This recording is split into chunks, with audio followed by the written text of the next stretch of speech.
What? Wow. The Powershot SX530 HS. 16 megapixel, 50 times zoom.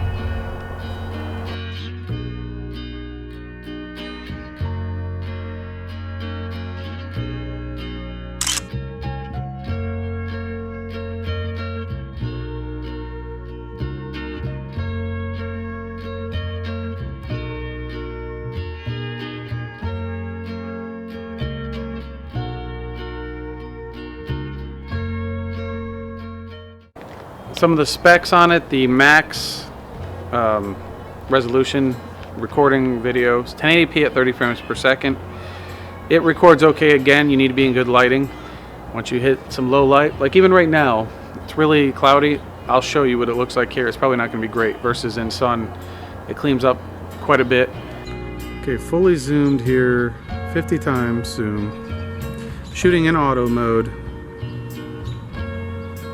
Kind of following it along here, just following it along.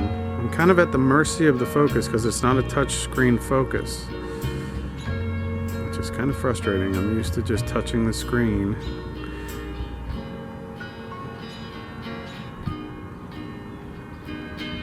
But boy, this thing is fun. I can't express how much fun I have with this. And just to give you an idea of the zoom again. Here, let's zoom all the way out.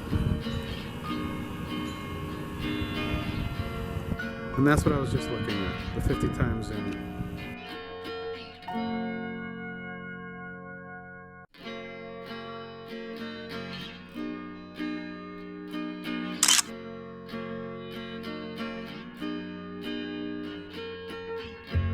Very small, probably weighs under a pound. So this is vlogging in broad daylight, and as you can see, when it's really bright out and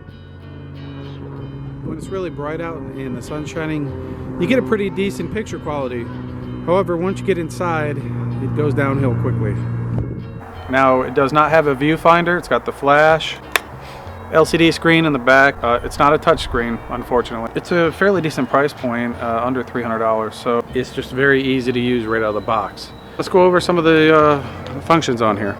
This is your zoom, different scenes again, video mode. You can shoot manually, AV aperture priority, TV for time value, the P programmable with the auto exposure, live mode, which is a little different, not something I've seen before. Again, what you're probably going to use mostly is the auto. I use the manual mode a lot when it's low light, but most of the time I'm shooting auto if it's good light.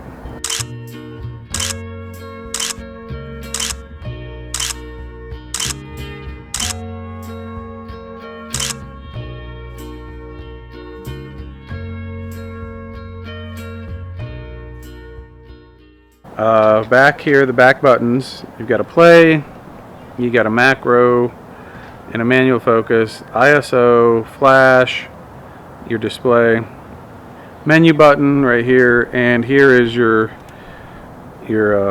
cell phone, transfer to cell phone, searching. You're not going to find one because I don't have it on. And then back to the cell phone thing over here, it does have NFC transferring. Here's your microphone, or your speaker, actually. If you come to the front of the camera, 3.4 to 6.5 aperture, 50 times zoom. It does have image stabilization. Here, this is your zoom knob right here. Now let's go over some of the menu options here that are they're actually pretty cool. Okay, let's come down here. Digital zoom. Like I said, I turn that off because it gets really grainy really fast, but it's really cool if you like video. That's where you can take it just a country mile. AF point zoom. Now down here, it tells you everything that it does, but I'm just going to kind of go through here. Assist beam. I guess this little light here kind of flashes onto something and helps you focus. Flash settings, review image, tells you blink detection. Image stabilization settings, a couple different ones. I haven't seen a whole lot of difference between any of those. Now, it is not a touch screen, unfortunately, so you do have to mess around with those quite a bit. So I mean, nothing extravagant there, but pretty cool. Now let's take it over to manual and see some of those settings when you're on manual shooting. Let's start here with the, I don't know if you can read that right here. Your maximum shutter speed on this is actually 1/2000th of a second. Your maximum ISO is actually 3200,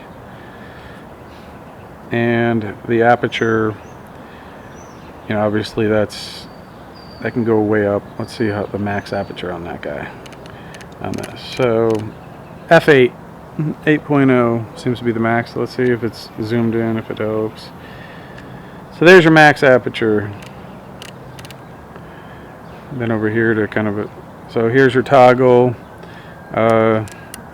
you know, your adjustment knob for the different settings, toggle between them, your ISO. So on manual mode you do have some options there. Now you also have a way to customize some settings with this function button. You can go in here with your self timer, your drive mode. You can go from single to continuous shooting. Continuous shooting on this is not very fast. Let's give you an example here. So here I've got, there you go. If you heard that, I don't know, but it's fairly slow. It's not groundbreaking, but it works. I tried it with birds and it did nothing for me. It's not fast enough to get flying birds. You really got to work hard to get some birds. I'm not very good at that anyways. I'm new to that. But anyways, okay, let's go over some more functions. Your image ratios, 16:9, 4:3, 1:1. Again, probably all fairly standard. Right here, your recording sizes, large. There's your 14 megapixel, 7 megapixel, 3. Okay, and then HD, you got basically 1080p at 30 frames per second, and then down. So that's the max. And again, okay. So if you're wondering why I would get a 3 to 4 year old camera when I already have the T7i, it's because I wanted something small, light, with a super long range that I could throw in a bag, take out and take around with me, and not worry about it. Not have to have a huge telephoto zoom, not have to pay thousands of dollars to get that zoom, because I just want something to walk around, and if I want to get a bird up in that tree, this will do it. Now granted, it does have to be good light, but that's true of almost any lens, especially telephoto, you know. So for the price point and what I wanted to use it for, this thing is perfect. And I have seen some people that actually do excellent work with this exact camera. I've seen some people on YouTube, you can look them up. I've seen some people on Facebook, Instagram that use this camera and take fantastic photos. Now, I don't think this is going to be great for portraits because I had trouble creating that bokeh effect, but for landscapes and just for your general photo needs, and with that zoom, it just opens up a whole ton of options, and I think it's a great addition to my little photo experiment collection here that I've been building or amassing. So the Powershot SX530 HS. That's it. I'm going to link it in the descriptions below if you guys want to check out the price on that. I think it's coming in just a little bit under $300. I'm hoping that price will keep dropping. But I'm having a lot of fun shooting with it, and like I said, it's a great addition. All right. Thanks for watching. Bye.